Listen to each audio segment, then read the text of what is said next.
Anından keçer kimsenin tek yolunda, başı canından keçer kimsenin tek yolunda, başı canından keçer. Yahu sen kimsen kimin öz hanimanından geçer?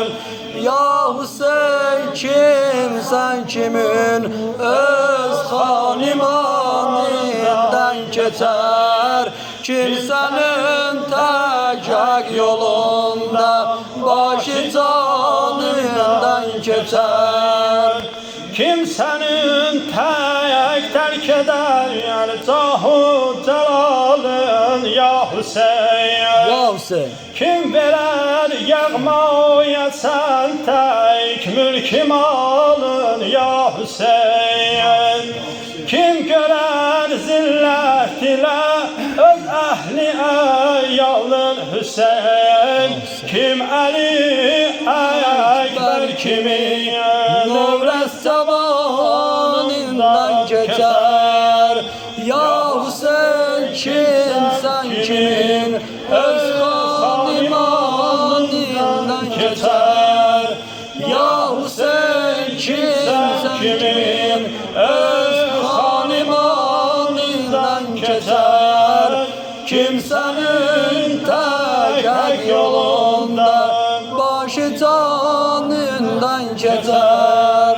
Her ne ki zulmü sitem etti sana ehli cefaya, tam edip çevri cefaya, bir ve bir oldun rızaya. Hansı aşık sen kimi ey padişahı Kerbela'ya, bir ve bir meşukkasının imtihanından geçer. Ya Hüseyin kimsen kimin öz hanimanından geçer? Ya Hüseyin kimsen kimin öz hanimanından geçer? Kimsenin tek yolunda başı canından geçer.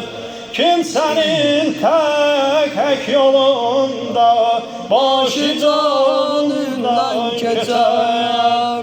Töktüler zulmü sitemle Zeynep'in gözyaşını, öldürürler Hazreti Abbas'ı tek kardeşini.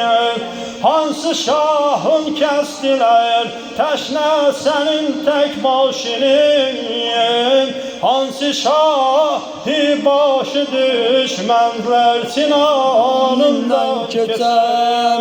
Ya Hüseyin kimsen kimin öz hanimanından geçer? Ya Hüseyin kimsen kimin öz hanimanından geçer? Kimsenin tek yolunda başı canından geçer. Ne revadır her melek zulmünde tüğyan eylesin.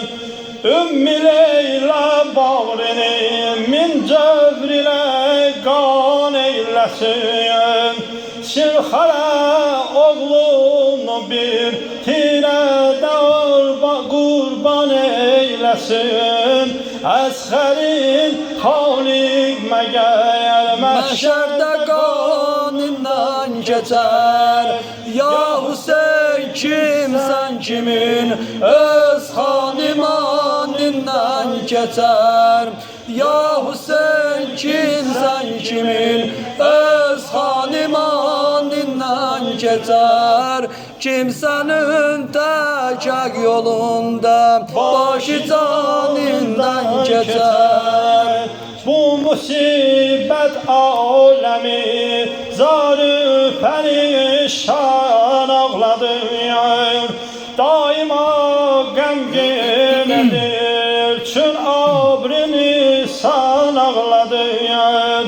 Gör necəyə bəzmi əzada yaşayalar qan ağladır. Racinin hər nöqtəsi kürkü bəyanından keçər. Ya Hüseyin kimsən kimin öz xanimanından keçər. Ya Hüseyin kimsən kimin öz xanimanından keçər. Kimsənin təcək yolundan başı canından keçər. Kimsenin Təcək yolundan başı canından keçər. Şümri